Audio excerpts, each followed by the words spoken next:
Selamat pagi teman-teman sekalian. Sebelum mengawali materi kita pada pagi hari ini, saya ingin menjelaskan tentang satu hal dulu. Seringkali calon pemahar yang awam ya, entah motifnya apa, apakah karena mereka sering tertipu di media sosial atau karena memang mereka karena ketidaktahuannya bertanya pada saya. Yang pertanyaannya seperti ini, Ki, apakah kalau saya sudah memahar khodam maka saya bisa melihat khodamnya?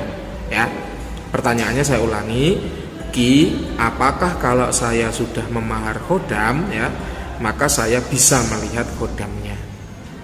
Nah, pertanyaan ini sebenarnya lucu ya, lucu karena ketidaktahuannya, apakah karena ketakutannya ditipu sehingga dia harus melihat si khodam. Nah, teman-teman begini, bagi Anda yang belum melihat channel saya yang berjudul Berkenalan dengan Khodam, maka silahkan Anda lihat dulu ya. Di situ sudah saya ulas jenis-jenis khodam, bahwa khodam ada 3 ya, setidaknya ada 3. Yaitu apa? Khodam itu kan artinya pembantu ya. Khodam itu artinya pembantu, bahasa Arab yang kalau di bahasa Indonesia kan artinya pembantu. Nah, pembantu itu ada 3. Yang pertama dari golongan manusia, contohnya babysitter kah, asisten rumah tangga kah, driver kah, OB kah, security kah, sekretaris kah, atau karyawan-karyawan kita kah. Itu adalah khodam, artinya pembantu. Mereka membantu hajat hidup kita. Nah, kalau khodam itu dari golongan manusia dan kita juga merasa manusia, maka kita akan bisa melihatnya karena jenisnya sama kan, ya. Jadi kalau jenisnya sama, maka akan mudah dilihat gitu loh. Kita manusia, khodam kita dari golongan manusia yang tadi namanya pembantu, OB, security, karyawan ya, maka itu akan mudah dilihat. Namun beda cerita kalau khodamnya berasal dari 2 golongan lainnya, yaitu yang namanya golongan malaikat. Khodam malaikat itu ada, tapi tidak kemudian diperjualbelikan dengan bebas. Khodam malaikat diakses dengan kita berdoa pada Tuhan. Saya ulangi lagi, khodam malaikat diakses dengan cara kita berdoa pada Tuhan. Jadi kita berdoa pada Tuhan, kemudian Tuhan mengijabah. Saat Tuhan mengijabah, Tuhan akan memerintahkan kepada malaikat untuk membantu hajat kita. Ya, jangan salah. Ya, jadi kalau ada yang memperjualbelikan khodam malaikat, hati-hati. Diteliti dulu, dicek dulu, dilihat dulu seperti apa cara mainnya. Ya, jangan sampai khodam malaikat kemudian dikunci dalam batu, dikunci dalam gelang ya. Hati-hati. Karena yang seperti itu tidak ada. Beda cerita kalau itu memakai doa. Doa-doa khusus, mantra-mantra khusus yang mana itu ditujukan kepada Tuhan. Nanti Tuhan yang akan menyuruh malaikat untuk membantu kita. Jadi bukan kita yang menyuruh. Emang siapa kita gitu loh kok kita menyuruh malaikat. Ya, hati-hati di situ. Kemudian yang terakhir, yang ketiga, ada yang namanya khodam jin. Bagi Anda yang merasa manusia, kemudian ingin melihat jin dengan cara memahar khodam 100.000, ya sampai kiamat juga nggak akan pernah bisa melihat namanya si khodam.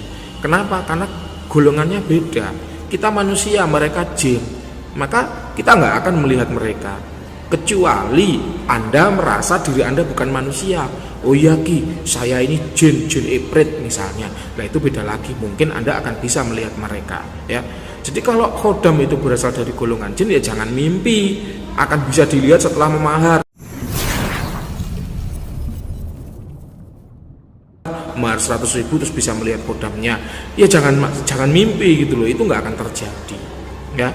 Kecuali bagi Anda ya yang indigo, kemudian seorang praktisi supranatural, kemudian praktisi tenaga dalam atau pengguna ilmu yang lain.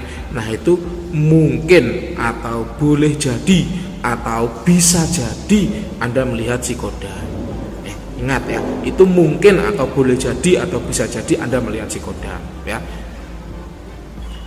Jadi di sini kita ingin membongkar pemikiran sempit, membongkar batasan-batasan sempit. Lagi pula kenapa kok harus dilihat? Apakah kalau tidak dilihat, apakah kalau tidak bisa dilihat berarti khodam itu tidak ada? Ya, itu coba Anda tanyakan pada diri Anda. Kenapa kok Anda harus selalu melihat si khodam langsung dengan mata kepala Anda? Kenapa gitu loh? Apakah kalau sesuatu yang tidak bisa dilihat itu berarti tidak ada? Contoh, ketika Anda laki-laki, ada wanita yang mengatakan, ya Mas, sarang hiyo, atau Mas, aku cinta kamu. Apakah cinta bisa dilihat? Enggak kan? Tapi apakah berarti cinta itu tidak ada? Nyatanya ada kok. Mereka yang menikah dengan bermodal cinta lo banyak, ya.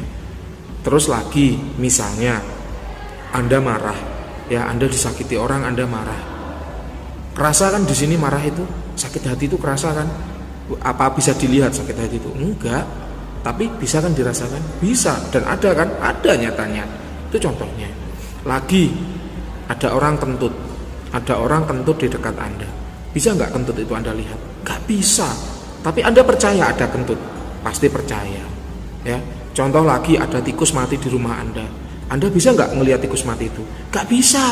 Tapi Anda percaya nggak ada tikus mati? Percaya. Soalnya apa? Ada baunya.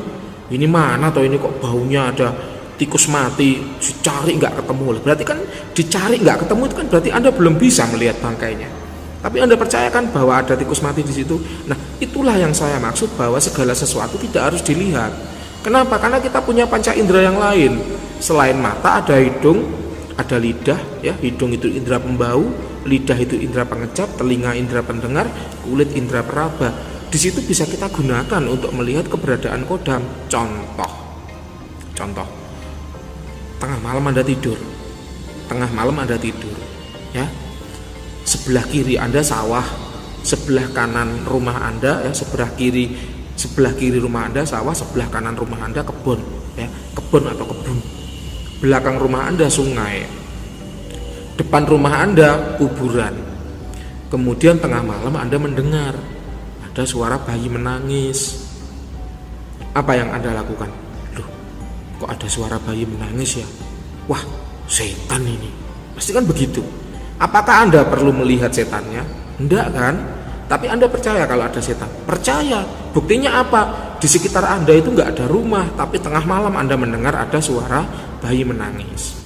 Contoh lagi, Anda tinggal di perumahan yang baru. Ya, kiri kanan Anda masih tanah kapling atau rumah yang setengah jadi, setengah dibangun. Anda pertama tinggal di perumahan itu. Tiba-tiba tengah malam ada suara cewek ketawa. Padahal Anda cuma tinggal berdua dengan istri Anda. Istri Anda lihat sedang tidur. Tapi Anda mendengar ada cewek ketawa cekikian. Padahal kanan kiri Anda perumahannya belum jadi. Anda percaya ada setan di situ? Pasti percaya. Wah, ini kuntilanak ini ketawa, kan begitu.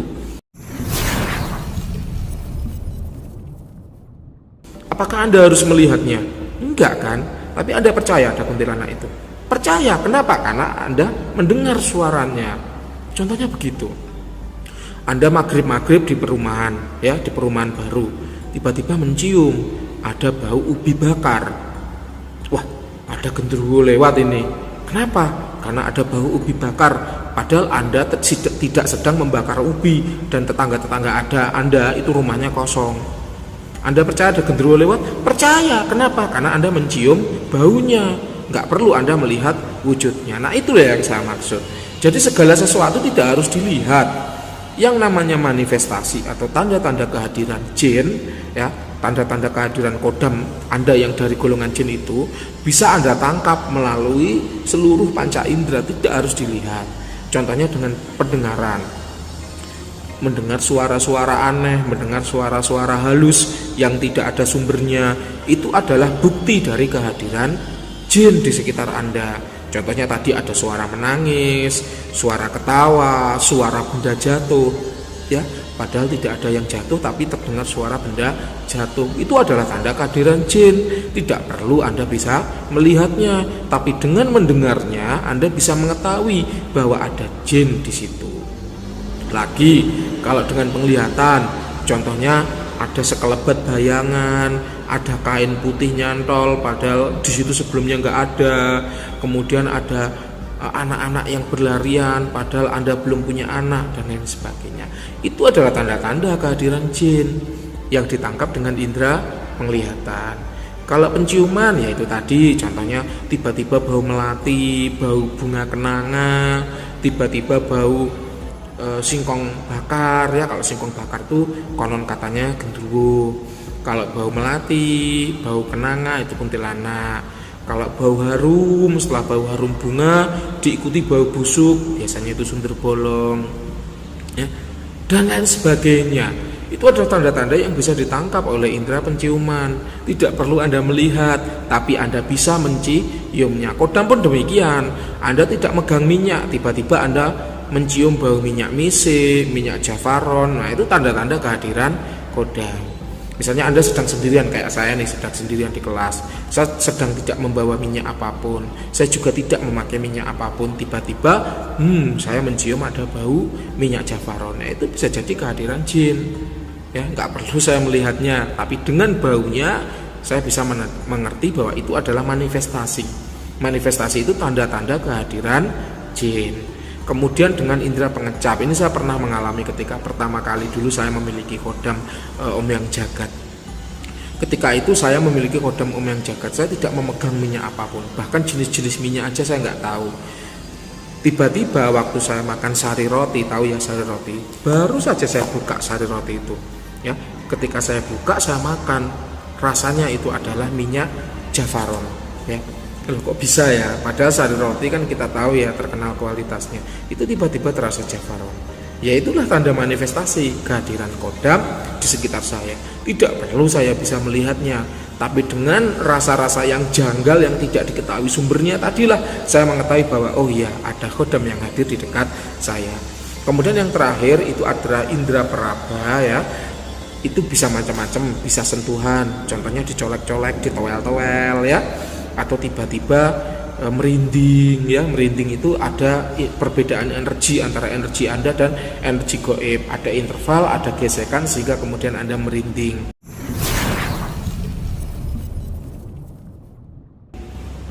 Atau tiba-tiba Anda merasa panas, ya, panas cuacanya padahal Anda sedang di ruangan ber-AC, atau tiba-tiba Anda menggigil padahal Anda tidak berada di ruangan ber-AC, contohnya begitu. Jadi perubahan-perubahan suhu yang mendadak, perubahan-perubahan sentuhan yang mendadak, tentu ada yang ditabok, dilempar kerikil, ya.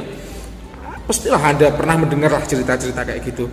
Terus kaki Anda seperti disentuh oleh sesuatu. Nah, itu adalah manifestasi, tanda-tanda kehadiran jin di sekitar kita. Tidak perlu kita melihatnya. Tapi kalau kita tiba-tiba ke WC misalnya, ya, terus kita nyanyi-nyanyi sambil berkata-kata kasar atau berkata-kata kotor, tiba-tiba kita ditabok sesuatu yang tidak kelihatan. Kita sedang sendirian di kamar mandi, kita ditabok. Terus apa yang nabok itu kalau bukan jin? Paham ya? Kita di ruangan ber-AC, tiba-tiba kita merasa panas, keringetan. Terus apa yang merubah suhunya itu loh kalau bukan jin? Paham ya? Jadi jangan sempit gitu loh, pikiran itu jangan sempit. Segala sesuatu yang tidak bisa dilihat belum tentu tidak ada. Bahkan Tuhan itu loh nggak bisa dilihat.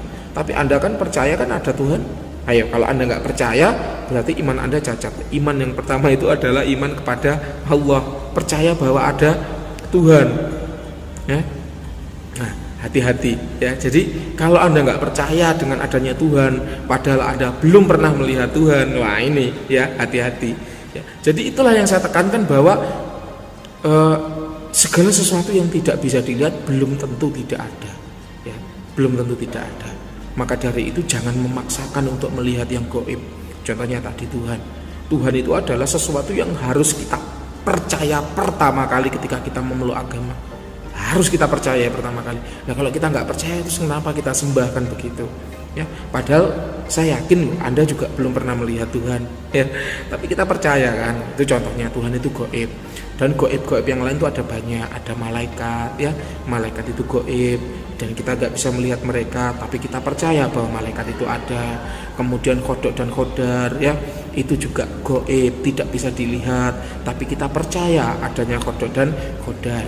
Jin itu juga gaib, tidak bisa dilihat, tapi kita percaya adanya jin. Percaya itu tidak harus melihat. Kalau Anda percaya setelah melihat, wah ini bahaya, hati-hati, ya. Kira-kira itu teman-teman sekalian yang bisa saya sampaikan pada kesempatan kali ini, ya.